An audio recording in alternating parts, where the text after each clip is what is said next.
Hello guys, welcome to Shaping African Conversation. So this is technically our third show, and as always, we are dedicating this show to discussing matters COVID-19 and mental health. So obviously, we try our best here to make sure that, just like the name suggests, that this conversation actually has a very pan-African feel to it. So I'm very excited that today we're actually going to be expanding on the number of guests who are joining us from across the continent. So let me introduce who's going to be in with me for the next 1 hour. And remember, let me know where it is you're streaming us from.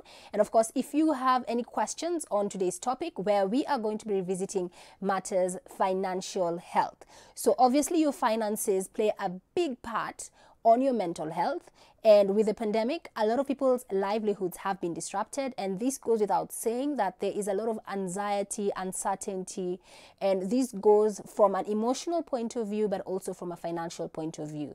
So today, for the next 1 hour, we're just going to be discussing with different people what their experiences have been. How has the pandemic impacted their finances? What are the lessons that you can learn? And remember, if you have any questions, go right now on the Facebook stream, just type your question. And of course, I'm going to pick it up and throw it to the panelists that we have. So let me introduce the panelists that I have on today's episode. So as always, I have with me Gina Dean Karaoke. Hi, Gina. How are you? Hi, how are you? How are you keeping? I'm keeping well. You know, it's getting fatigue, COVID fatigue is setting in. I can't wait for things to go back to normal, whatever the new normal will be. But we're hanging in here. And thank you for that, because I actually am going to be delving into that a bit later, because right now the debate, especially in Kenya, is should Kenya open up? Should we see measures like the curfew getting lifted? And I want to find out what your opinion is, because a lot of these measures that have been put in place actually are impacting the economy, and they are impacting a lot of people's livelihoods. So we also have with us Dr. Frank Njenga, who is our resident expert. Dr. Frank, how are you? Very, very well, thank you. And thanks for having me back today. The future looks very bright from where I sit. Doesn't it? Okay, and we also have with us David Cairo. So David Cairo is a financial analyst, and he's also going to be giving us some very useful tips. So if you have any questions around what you can do with your finances, especially around this time, if you have any particular experiences that you'd like to share also with anyone who's perhaps joining us on this live stream, please feel free to do so on the comment section. So Cairo, how are you? I'm fine, thank you. Good afternoon, and hope everyone is fine where they're watching from. This is a great year. Looking forward to this. Thank you for that, Cairo. Now, everybody I'm talking to is actually in Kenya. And remember, this is Shaping African Conversation. So we aim to actually have a very pan-African feel to this particular web series. And we always have Tumi all the way from Nigeria who's joining us. Tumi, how are you? Hello. Hi, Tamima. How are you today? Good to be here with you. Fine, thank you. Last time you told us we say Ekaso, is that it? Yes, it's Ekason. Right now, I would say Ekurole, because here is afternoon and over there you are somewhere in the evening. So yes, it's journey and you respond Ekason. Ekaso, we are learning some Yoruba, right? Yes, that's Yoruba. Yes, that's okay. Yoruba. So thank you so much, Tommy, joining us all the way from Lagos in Nigeria. And today we also have somebody from Rwanda. I have Isabel Masozera. Isabel, how are you? Fantastic. Thank you so much for having me. How do they say hi in Rwanda? Well, I would say Muraho, which would not really be hi. It would probably be how are you? I'm well. Hello. So if with Moraho, what do I say back? Ndahoneza or Murahoneza, which is I'm fine. The Kenyan in me is thinking this sounds like one of our local dialects, Luya, to be quite precise. But remember, we're here to learn about each other, because we are all coming from different African countries, and we're just trying to put into context the conversation around COVID-19 and mental health. This week, we are focusing on your finances. And so that was all the way from Rwanda, Isabel. And we also have Ariho Kamara, all the way from Uganda. Ariho. Banange. Hi, how are you? I'm sure that was not a greeting. But that's my favorite Ugandan word. Banange. Yes. That's a good one. It just sounds nice. You can say Banange anytime. OMG, right. Yeah, 1 in 3 Ugandans speaks a different language, actually. So we are very culturally and very diverse when it comes to dialects. So I don't know whether to say Musivireje, but Banange will do for now. Banange, that's what we're going to say. Okay. And finally, I have Evelyn Wangari. So Evelyn is from Kenya. Evelyn, are you with us? Hi guys. I'm How are you? excited to be here today. I'm good. Farming, it's a good year for farming, so I'm happy to be in the panel as well. Okay, so let's jump straight into it. And I want to remind anyone who's streaming live, remember we're talking about finances. You know, they say man made money, money made man mad. And I think there has never been a time where that statement has been true, because I've seen in the last couple of weeks, people have been devastated by just the shocking disruption of their financial wellness. We've had people who've lost jobs. We've had businesses that have literally been upended. We've had people who've actually, gone through pay cuts. We've had businesses that are now essentially closed. We have industries, whole industries. If you look at the hospitality industry, if you look at the aviation industry. So we're just going to be getting into a bit of that right now. And obviously, my panelists are going to be sharing their experiences. So in honor of Rwanda, because this is the first time that we actually have someone all the way from Rwanda. So I want to start with you, Isabel. So probably tell me, what's the situation like in Rwanda? How has the pandemic literally upended the economic activities in Rwanda? Well, Rwanda, just like many countries across the world, has been hit hard, especially because one of the sectors that has been affected the most is tourism. And our economy relies heavily on MICE, which is the meetings that we have here in Rwanda, and also the tourists that are coming into our country. And with travel being shut down, hospitality paralyzed, and really not much happening at the moment, there's a shock. And yes, the economy has been impacted heavily. A lot of people are out of jobs right now, as everywhere in the world. And of course, there's a lot of fear, because it's a very uncertain time. Nobody knows what's going to happen 3 months, 2 more months from now. But what we saw earlier, when the pandemic hit, is Rwanda was one of the first countries to initiate a lockdown really quickly. And because of that, we were able to control the numbers. So we have been having sort of a grip on what has been happening. So we're hoping to see that kind of translate into the impact being minimized in that sense. And I think a lot of people would actually agree with that statement, because those of us in Kenya, actually, we get a lot of news around the initiatives that the Rwandan government has taken. And again, it's quite commendable. But do you have perhaps initiatives that go towards economic support, towards businesses and individuals who've been impacted negatively by the pandemic? What we're seeing right now is, of course, the government of Rwanda has provided support systems. So you have the Ministry of ICT trying to help most of these startup companies to transition into online services and all kinds of things, just to keep them moving, because that's all that can be done. Plus, of course, there are funds that are now available to push on different businesses. But access to those funds is also a question. Who gets a piece of the cake also becomes a debate, because we're a very small economy and it's a struggle, of course, at the moment. But yes, the government has really tried to provide support where it can. And we're also seeing a lot of people coming together to help others and kind of face this pandemic as a community. But again, like I said, these are very uncertain times. The government is coping as we move,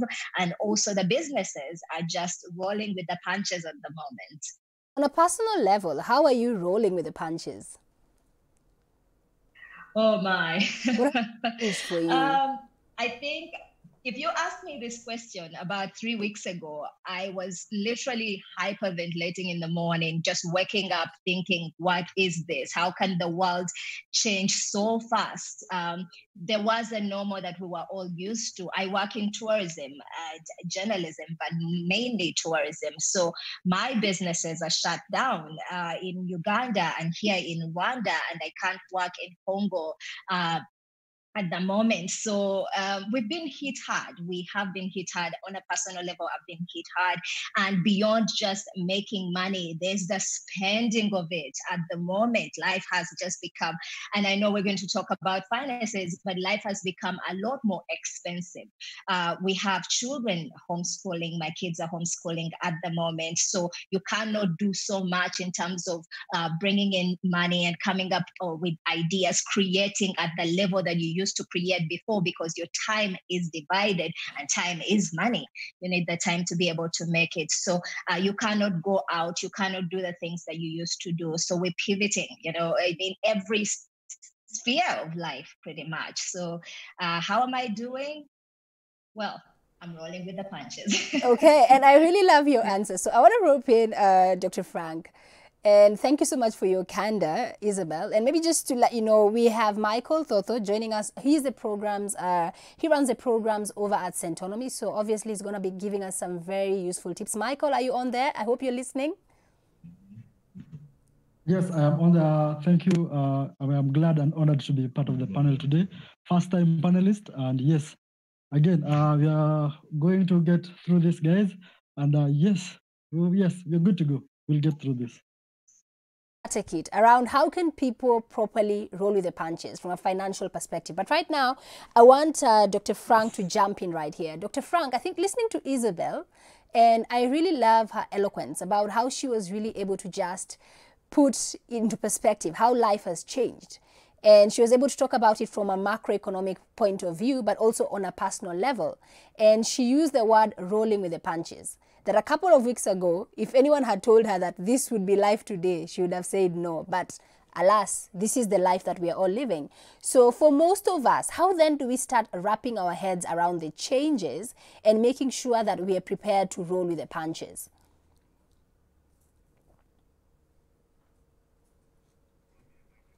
Dr. Frank, your mic is on mute, so if you don't mind just switching it on, thank you. So we missed all that. You'll have to take it again from the top. Oh, I'm so sorry. It wasn't important. So just listening to Isabel and looking at her and the way she's rolling with all the punches, one or two things are very clear. The first one is that she's a healthy human being. One of the important World Health Organization definitions is around the subject of what is good mental health. And in summary, good mental health is not having any problems. It's actually being able to live with the daily stresses of life and making, if you like, the very best of a very difficult situation. Now, COVID-19 is not, let me repeat, not an ordinary stressor of life. It's a very extraordinary one. So when we see Isabel arranging her life and homeschooling her children, going on with her business, looking so radiant and happy, that, interestingly, is what health is about. And let me say one other thing that is not said often enough in these circles. It's that indeed the majority of people in Kenya, Uganda, and the totality of Africa will survive through this. We are used to adversity. Human beings are resilient, and they will get through it. So this conversation is about a smaller but very, very, very important group of men and women who are vulnerable in one way or another, people who are on the verge of financial difficulties, people who are on the verge of relationship difficulties, people who are just about to fall down. These are the ones who get tipped over and fall off the cliff, if you like. Thank you so much for that, Dr. Frank. I want to invite Gina, and maybe just to get your insight, because we're talking about finances. So I don't know, for you on a personal level, maybe let's start there, Gina. Have you felt any impacts as a result of the pandemic? Definitely. I mean, I don't think we can lie to ourselves. I think the current coronavirus outbreak is a crisis on a scale that most of us have never seen in a lifetime. cities and countries are on lockdown, major events canceled, no one's traveling. And so, of course, it's impacting everyone. But as Frank said, I think, it's a matter of us, being very clear and positive that it will pass. And we just have to figure out how to repurpose the things that we're doing. If we're doing things that can be done online, obviously we're looking at that. But I think it's really about us repurposing. And as Africans, we're resilient and we repurpose and we pivot quite fast. I think that's a huge advantage for us on the continent. Okay, so later on, I'm going to task you into delving a bit more into the repurposing, because I'm sure for a lot of businesses, like we have Evelyn on here, and Evelyn has a very wonderful story about how she's been able to repurpose her business. And I kind of feel literally that whole expression, rolling with the punches. You have to be ready to accept that, you know what, the world is changing. Take stock of how it has impacted your business and get into action, because it's all about action. You cannot be inactive. So far we've heard from Isabel, and I want to just rope in now Ariho, all the way from Uganda. Ariho, so you are the managing director of Nomad Advertising. So I'm curious, how has your business and your industry been impacted financially by the pandemic? Well, I must say, even when there isn't a crisis the magnitude of COVID-19, when there is any shakeup and businesses must restructure, the very first budgets that suffer are the marketing budgets. And so we've fallen prey to that. And I must say, if the government is not advertising, no one else is. So we've taken a really big hit in terms of revenues going into advertising, because it's been deemed as non-essential, quote unquote. Have you had to take any drastic measures as a result of this? Maybe laying off staff, for instance? Fortunately for us as a business, we had a strategy to safeguard us against such things. So we didn't have to lay off anyone. We had a bit of a strategy where we built a bit of runway, as a business, and we always had up to 6 months of the employees' wages in case anything happened. But again, for black swans like this, you never anticipate having all the staff members not coming into work and also the revenues being impacted. You're always, catering for that one-off, or in case someone is ill or stuff like that. So we took on a strategy which was to kind of lengthen the rope. So it wasn't as a mandatory pay cut, but to say, listen, we must keep the revenues coming over time. So what we're going to do is scale down on how much each one is taking home on a monthly, so that we make this rope pay longer reductions. than 6 months. Yes, correct. Yeah. So there were pay reductions, but it was really to cater for what happens after 6 months when the reserves are depleted and the situation hasn't changed. So that was the strategy that we took on. As someone who's running a business, and probably you could walk people through this, because it's either you're the person who's implementing the pay reduction or you're the person whose pay is being reduced. So how did your employees handle it, and what sort of process did you have to go through? Because it's not easy on both sides. Yeah, that's really right. And I keep telling my staff members that if our business were a ship, I'd be the last one off, because I was the first one on anyway. So everything that happens to them, I take the heat first, as it should be. But this is what I keep telling friends in business, and what I'd like to share with Africa today is that business is not about money. I know we're having a conversation about finances, but business is 99% people. And if you look at the capitals, in the totality of capital, I think money is the lowest of the capitals, because you have spiritual capital, you have relational capital, you have intellectual capital, you have physical capital, and then you have financial capital, which is really the base.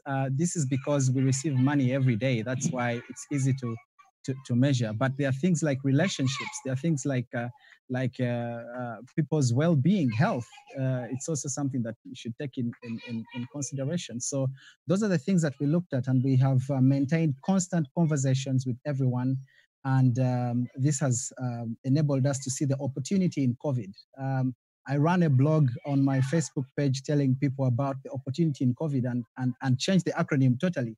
The C was creativity, the O was opportunity, the V was versatility, the I was ingenuity, and the D was being disruptive. So we've become disruptive in our advertising, and we have masks like this that are being branded, and these are suggestions we're putting out to our customers as they get back to work in phases. So that's how we've been able to roll with the punches and not take so many of them.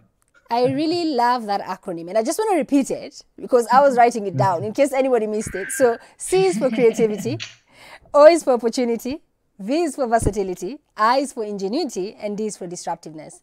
I love that because, and really that's how I would want us to frame the conversation, because we know what the challenges are. But for anybody who is perhaps streaming live, remember, if you have any questions, we want to give you solutions. We want to have a solution-oriented mindset. And I want to start with Dr. Frank, because what Ariho has actually just told us, it's very heavy. And Dr. Frank, right now we have employers who are being forced to actually lay off their staff, implement pay reductions, and it's not easy. And also we have the people themselves, the staff, who are having to now live with these decisions as part of their daily lives. So how do they cope on both ends? Because sometimes it's easy to say that, you know what, it's just the staff who's feeling it, but even for the employers, it's a burden as well. I'm going to sound like a tired old man and say the following. It's like a surgeon comes to you and he says, Tamima, you've got this gangrenous or challenge with your left foot, and for you to live, we must remove these 3 toes. And after we have removed them, you have a good chance that without the 3 toes, your life will be good and happy, and you'll lead. And sadly, he also tell you that it's going to hurt after you've done it, and it's going to hurt for a few more days. I actually see what Ariho and company are doing. I actually see what a lot of businesses are doing is to prepare staff for a future.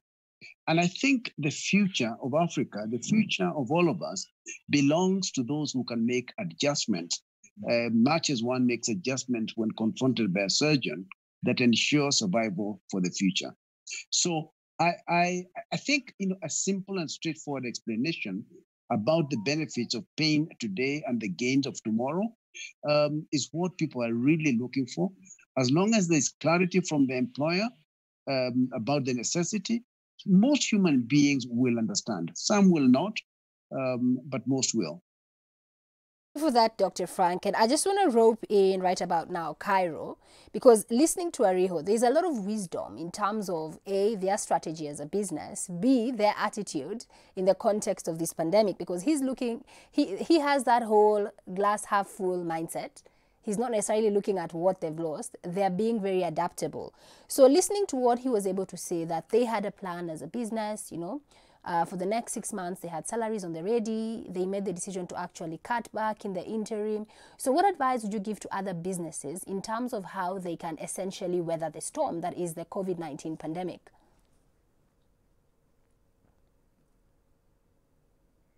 So Cairo, just unmute. We can't hear you. Cairo, can you hear me now? Yes, I can hear you very well. Thank you very much. It's very interesting to listen to what's happening from Isabel, from Ariho, and even the sentiments of the other panelists ahead of me in regards to this. And I really like the strategy that they are working on, because from where we see it it's very important that the first thing then is to, when this situation we find ourselves in, then the first thing becomes, then let's assess, let's understand where do we find ourselves as a business, first as an individual, and then as in your business, where do you find yourself?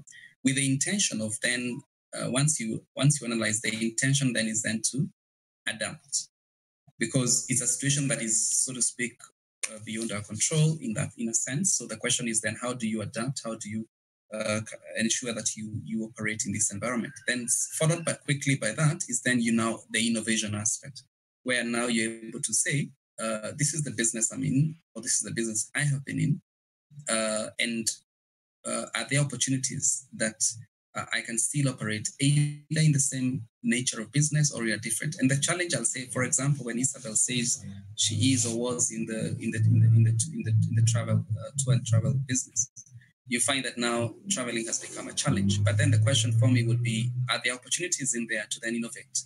And the example I'll think of is things like, developing virtual tours where people can actually travel virtually, and all they do is then subscribe to our website. And that's just an example. So the issue of innovation becomes very, very relevant. And then once we innovate, then now we build. The only thing we need to remember is that when we build, it has to be something that is sustainable. It has to be something that is impactful, and something that with time we're able then to scale so that it can outlive this duration of time that we're in. Thank you so much for that, Cairo. So somebody who's definitely innovating is Evelyn Wangare. Evelyn, habari yako? Sana, how are you? Poa sana. You know, Evelyn, I came across your story on Facebook and I was very inspired by you because I felt that if more people had your attitude, especially during this time, they'd actually be better off. So probably tell us your story, because you ran a business and you are actually giving advice to other Kenyans around how, instead of saying venye, kazi imeisha, nimekatwa mshahara, business is doing badly, they can actually be opportunistic. Yes, exactly. That's what I try to talk to people. I have a YouTube channel for farming, and what I thought is that we can really bring this home. And so I started encouraging them to do balcony farming, to do potted farming, to start where you are. It's about also making sure that you're safe. You don't have to go out there to look for food. If you have a flower on the side, grow a tomato. And where do you get the seeds for the tomatoes? From the tomatoes in your house. Buy the seeds and plant them, and get bags, get gunias. And I would do tutorials on just exactly how to go about it, and also finding opportunities. I also started an online course on teaching people the basics of farming, because we all take farming for granted. We think everybody can start, everybody can do it, but then you wonder, where do I start and what do I do next? But basically, I also came up with that course and ebooks. I've just gotten into the digital media space to just enlighten people on the big opportunity, because the one thing we know is that people are still eating. Yes. Okay, so are you running a farming business yourself? Yes, I'm a farmer. And then I started the YouTube channel to teach people, just to share. It started as a joke, to share my stories of my escapades in the farm. Like, I am a retrenched. I was in corporate for 7 years. And then now I'm doing farming with my kids. And so I would share these videos on YouTube and people would kind of get the interest. And then now I've started going into commercial farming, but I started with a kitchen garden, and I try to share with people how they can scale it up and make it profitable as well. You've said you're a retrenchee, and obviously that's an experience that a lot of people are finding themselves in right now. So kitchen farming, why is that important? Just for the basic layman to understand, what is this kitchen farming you're talking about? So when I got the cut, the government reduced the prices of bank rates, blah, blah, blah, real estate, people were cut. So I was one of the people to get the letter to go home. And I literally didn't have money. I had bank loans. I couldn't afford food. And so for me, the kitchen garden started as meant some kind of food source for my family. And so the one thing that I've learned about producing your own food is that you get fresh produce, you know how it's grown, you know that it's organic, you know that it's safe. Number two, you are encouraged to eat more vegetables. The easiest things to plant are vegetables. And the more vegetables, the higher your immunity. And one thing we know about diseases, or COVID as we might say, is that it depends on the immunity of your system. So vegetables and kitchen gardens, it's just starting small with the basics. What do I use in every meal? I use an onion, I use skuma wiki, I use tomatoes. So start with that. Start where you are. And it's basically as simple as, what do you have in your pantry that you can directly plant? It's not as complex as we might think. It's also an opportunity to get your kids to do an activity. Everyone is bored in their house, screen time too much. So you get to moving, get your kids to do the chores of watering the garden as well.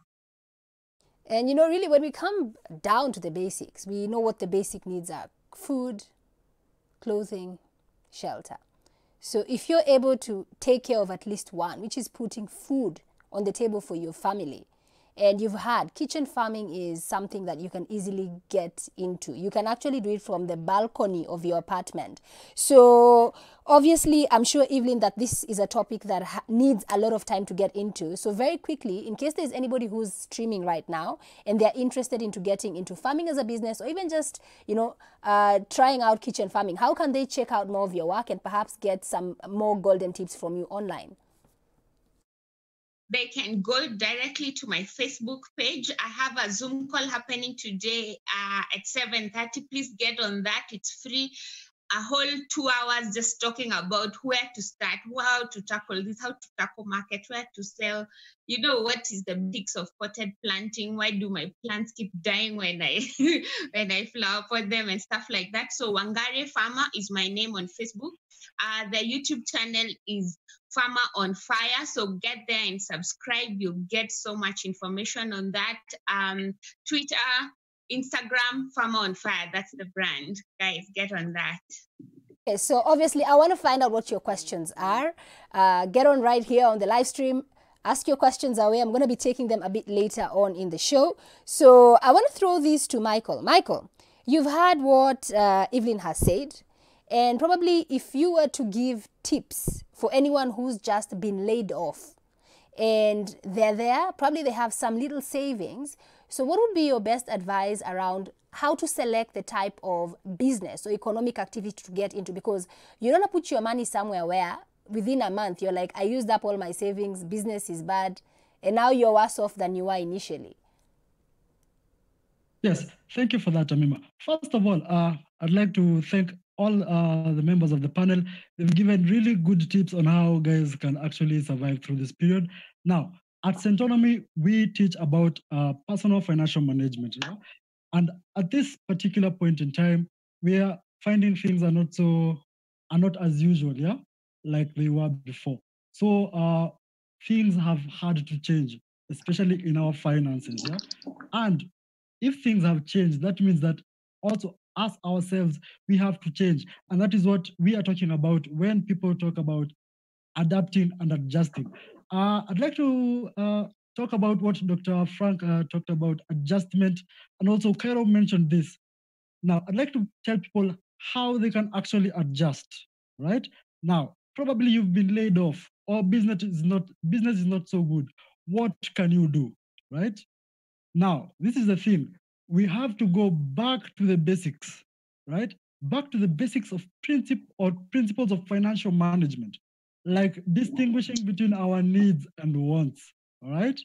Okay? That. Yes, what is a we need have and to what do is that. a want? Yes, now people at home, you need to explain to us what is a need, what is a want. So if all right? Tamima We wants have to go go back to the buy basics. a new pair of shoes, is that a need or a want? Right now I am guessing that is a It's want, a want. not a need. It's not a need. Yeah. No. That is a want right now, yeah? Okay, so we have to go back to the basics. Again, the basics also include planning. Planning is coming up with a budget, right? We always talk about budgeting, right? But I don't know how many of us actually do this, right? Now, and that's a very good we question. actually get to see that our budgets have been highly affected because of, first of all, the income, right? You know, a budget has two sides, an income and then the expenses. Now, the income part of the budget has been affected for a lot of people. Let me not say everyone, but for a lot of people, yeah, because salaries, some have been slashed, business is not as usual, right? So the income part of the budget has been affected. That means now we also have to change the expenses side of the budget, right? We have to plan. We have to cut down on things that are not necessary, all right? We have to watch out on, things that right now will not add value, okay? So right now it is time to go back to the basics, write down your needs, your wants, come up with a plan, with a budget. If it is a family, a household, I can tell you to, come up with a menu of what you're going to have as a family for a week, right?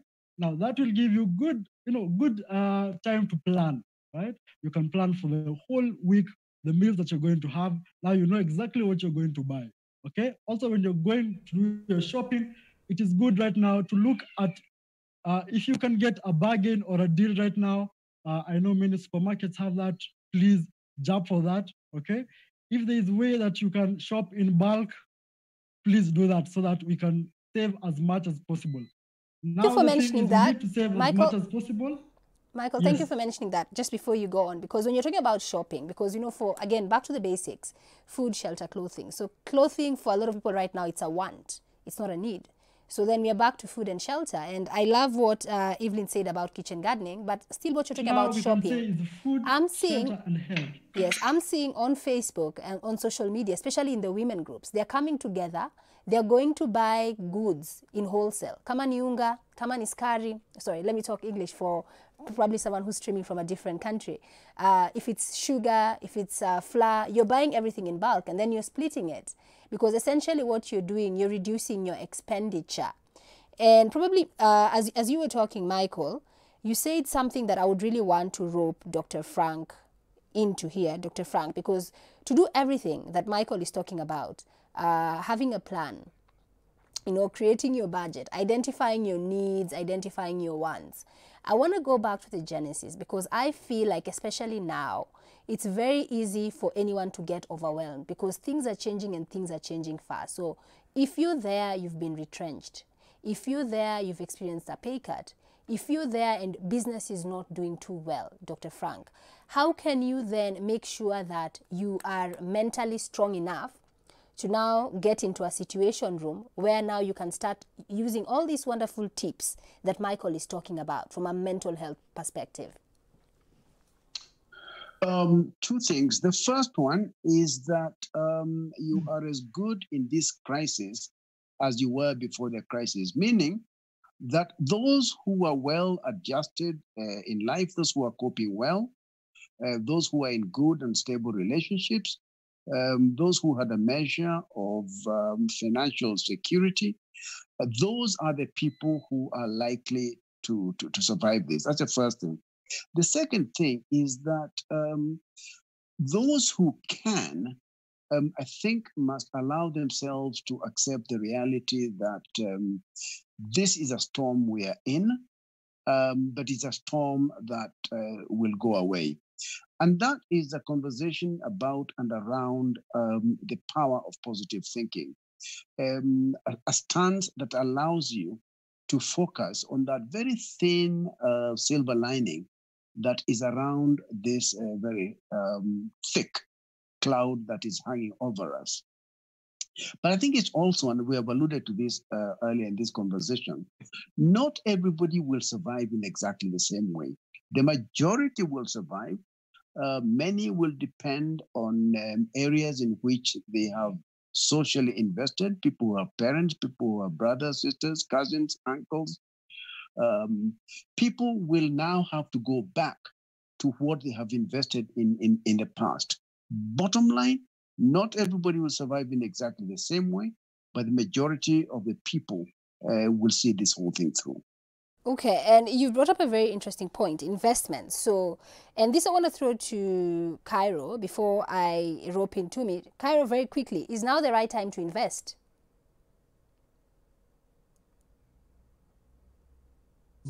Right time to invest. The only thing is make sure that when you're investing, be careful. Do your research well. Don't invest out of emotions, but invest because from a business perspective. And I'll dare say, I like what Wangari is doing with farming, for example. And I would only move it. Wangari, I would only move it from farming and from agriculture per se to agribusiness. So that you're doing it from the business sense. And I think that's what you're calling commercial farming. And I like that already. So congratulations on what you're doing. Thank you, Cairo. Yes, this is the super right time to invest. And I'll dare say this, Tamima, there are people who, when they're doing the financials for at the end of the year, next year, they will hardly mention COVID anywhere. And I'll dare say, if they will, it will only be a footnote. So this is the super right time to invest. Thank you. Okay, so let's find out about how things are all the way in Nigeria. Tumi, are you there? Okay, so as we wait for Tumi to get back on board, I want to just throw this to Gina. And this goes back to the tips that Ariho gave us. Ariho, I really love whatever it is, your acronym. I'm going to borrow it. Like now, from this point going forward, I will be repeating that acronym. Creativity, opportunity, versatility, ingenuity, disruptiveness. So obviously, Gina, a lot of the words I'm using here are part of what makes up your core calling. So what would you advise any business that right now needs to tap into creativity, opportunity, versatility, ingenuity, disruptiveness? Where do you start? Because they sound like big words. So obviously you need a plan. You need to start somewhere. So what would be your advice to anyone who finds themselves in a situation now all of a sudden they're actually being forced to relook and redefine what COVID means to them and find the opportunities? Well, like they say, never waste, never waste a good crisis. And I think there are definitely opportunities now. And then as we saw, after the 1918 pandemic, there were the Roaring '20s, and I really do believe that after this we will see businesses pick up. I think the millennials are already doing so much with technology, and that can only be a good thing. So I think the ones like like Dr. Frank said, the ones who are already in a good space will continue to do better. And the ones who have got the time now, it's time to sit down and to look and see how they can repurpose. Are you able to offer the products that you have using technology, that you can use a digital platform? I think we talked about tourism and virtual tours, but there's so many opportunities right now. And I do think that, it's once we get going, I think it's very much like a track, like if a car breaks down, then every car in front of it or behind it also stops. So it's going to take a while for it to start, but when it does start, the traffic will carry on moving. So I do think that we need to look at the future and at businesses in a positive way, with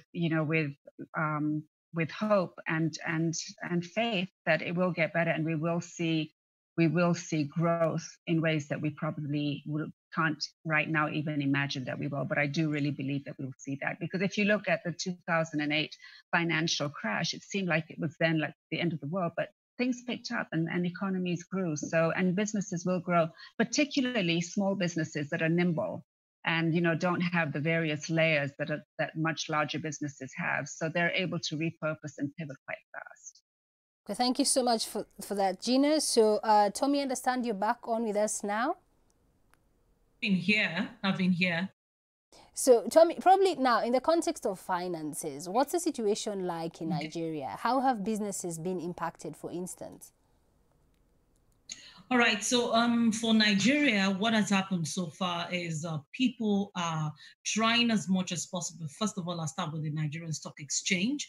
So there has been a lot of investment. People are doing a lot of investing, buying, and so it's been on a bullish run, even though those things have been done in a virtual space. So just like Cairo did say, it's a good time to invest, and people are doing a lot of that right now. But when it comes to business, everyday business, the way things are right now, food has practically become gold. So like a food item that used to cost as little as say 100 naira now cost, I mean, let me use dollars so that we all can speak from the same perspective. So like $1 would be like the cost of one bowl of say gari, for example, cassava flakes. But now that costs maybe like $10. That's what it is now. So food items have gone like 10 times more expensive. And that has come to the point of you can't really do so much farming. You can't plant cassava and expect it in your backyard, except you live in a farm. So people have been doing a lot. People have been doing a lot with that. People have been trying to survive, basically. Everyday business is suffering, but when it comes to money matters, people find a way to like live through. Although food has been the major problem. So they go from 101, that's eat breakfast, don't eat lunch, and then just snack for dinner. And then, the palliatives the government has been giving has not really been going round. So with 200 million people, you can really imagine what the situation is like here. It's It's been a big and a huge crisis. And, we're not even back on ground yet. So financially, Nigerians are really, really going through a very tough time right now. But like they say, Africans are very tough people. We will definitely wage through this war and we'll come out better at the end of it. Like Dr. Frank said, a lot of us will definitely come out at the end of it stronger and maybe wiser. Maybe we would now begin to invest more, think about saving more, think about planning more, because that's basically where it is right now. But on the field, on the streets, things are very tough. Okay, so I want us all to do a very quick exercise. And remember, if you're, whatever it is you're watching us from on the live stream on Facebook, if you have any questions or comments, feel free to write those down. We're going to get to those a bit later on. But the exercise I want us all to do now, because we are for sure very aware about what the challenges are, but I want us to focus on the opportunities. In your area of expertise or in your immediate community, what are some of those opportunities that you're seeing people are jumping onto and are working out positively? So let me start with Isabel. So Isabel, you talked about the challenges earlier on. You talked about the fact that life is expensive, but nevertheless, if we're going by Ariho's redefinition of what COVID should mean to you, especially now, what are some of those opportunities that you're seeing coming up in Rwanda, for instance? Well, I'll talk about tourism for now. I believe that one of the things that Cairo mentioned earlier is virtual tourism, and that is something that everybody in my industry should be looking at. Why? Rwanda is a very progressive country. So you have people that are being helped who don't have access to mobile phones. You have MTN in collaboration with the Ministry of ICT giving out free phones. So people are going to have access. So penetration is going to be really good. And during this particular time, the government is being very intentional. So what people in tourism can do right now is focus on domestic tourism. Yes, it's going to take a while before we have tourists flying into the country, but you can start with simple things like designing, for example, virtual tours for children who are stuck at home doing nothing to be able to explore, whether it's the parks or the waterfalls within the different environments, or even just taking them outside into nature. Parents are looking for things to keep their children busy and also for them to learn one way or the other. So that's something I would definitely look into. Virtual tours. So whether it's for children or it's for hangouts, people being able to experience a good time and have parties or whatever it is that you can design at the moment, that is definitely something to think about. Food boxes, that is something that I thought about doing recently, and it quickly actually picked up.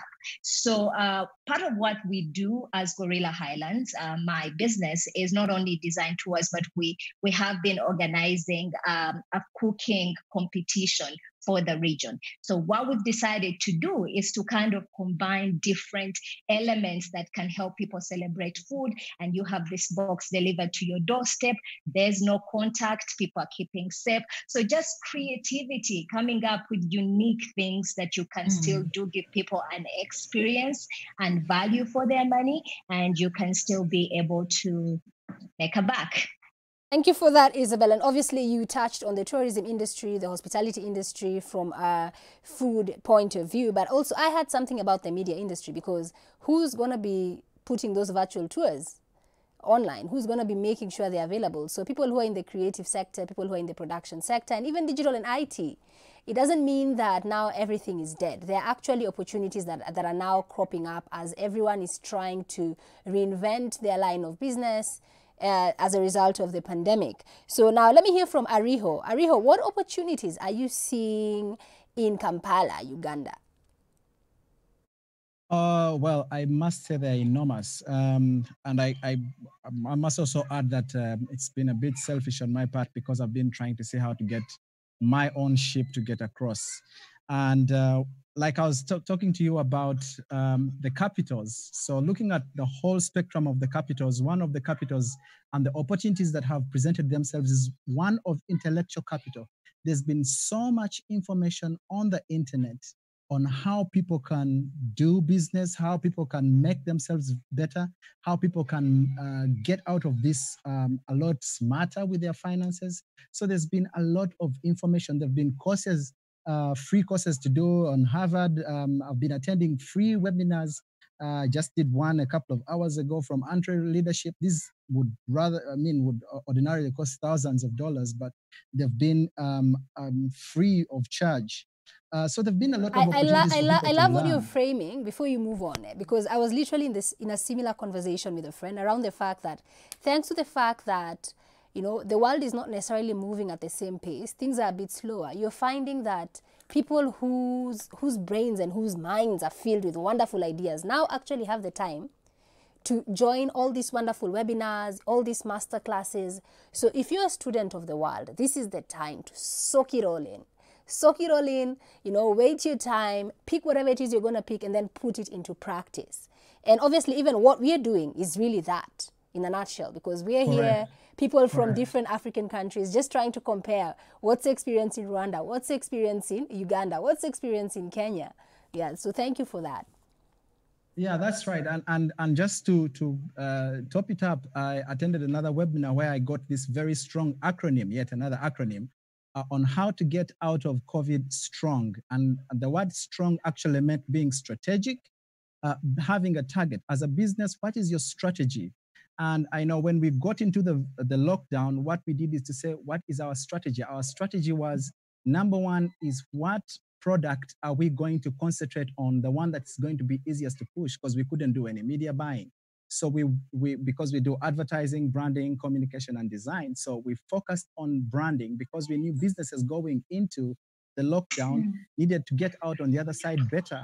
And then we had a target. We knew what was the target, what was the financial target that we wanted to make, how are we going to target the customers? So we went for the 80-20, that Pareto principle that never fails, reaching into the 20% of the people that give you 80% of your revenue. Those who are very, very willing to listen. And then the O in strong, actually the R in strong was to rally. We rallied our troops. Everyone was singing from the same hymn sheet. We had cue cards on how to speak to our customers and how to express all these things you're talking about. The O was to optimize. So we knew what processes to cut out because people wanted a timely service. We didn't want to take them through the whole process as it was. So we optimized.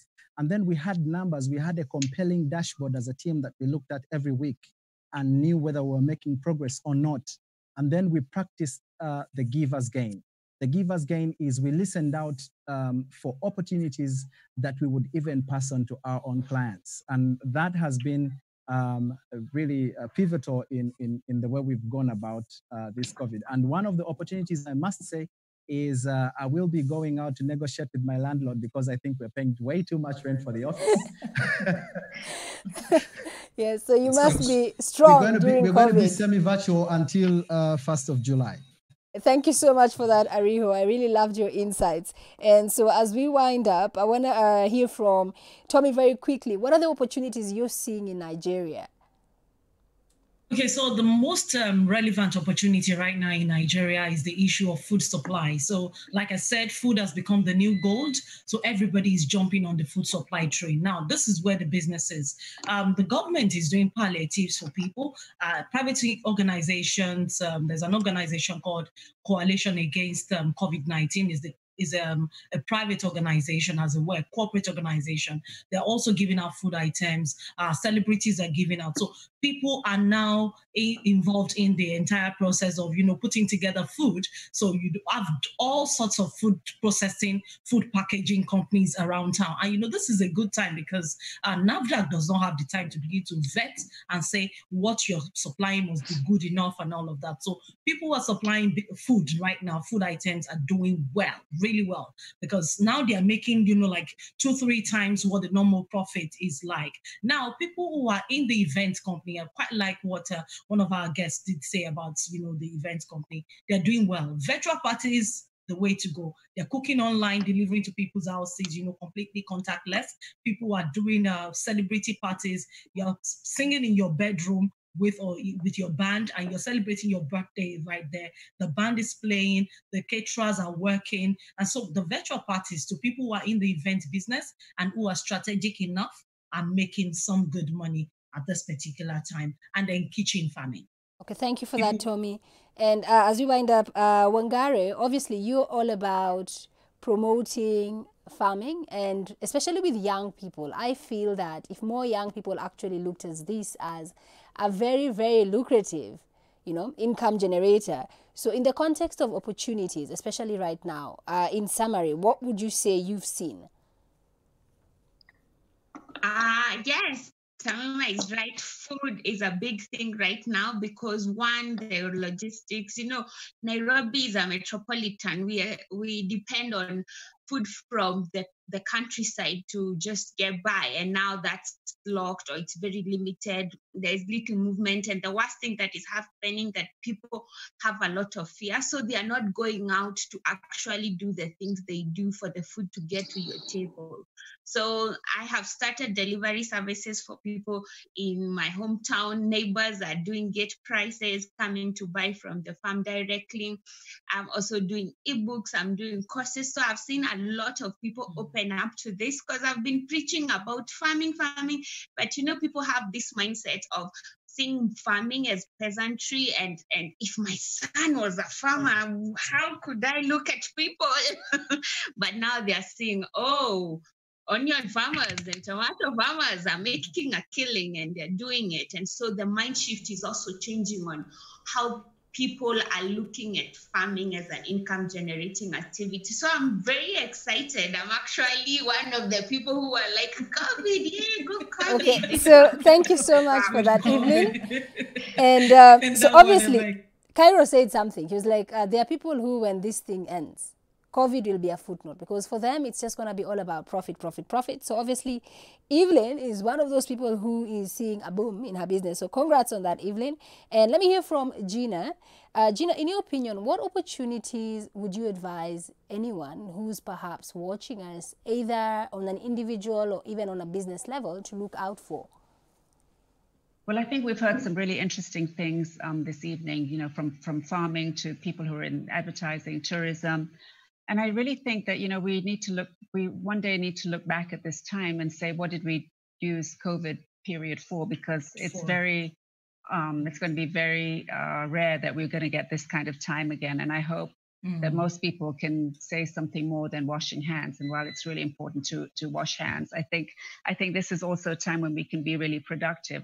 Somebody obviously in my kind of business would be looking at how do we help other businesses get ready for when the lockdown is over and reopening, and what does the new normal look like? Whether that's in the hospitality industry, how do we make sure that everyone is socially distancing, and that is a business in itself, is preparing businesses to reopen. So I think there are just so many different opportunities depending on what line of business one's in. But I really think what we've heard today has been really encouraging to see what people are doing in different parts of Africa to get ready for what I do think will be unprecedented growth in next year or even later this year, hopefully. Thank you for that, Gina. And Dr. Frank, because obviously all our talks are all about building mental wellness. So we've had the challenges, we've had the opportunities.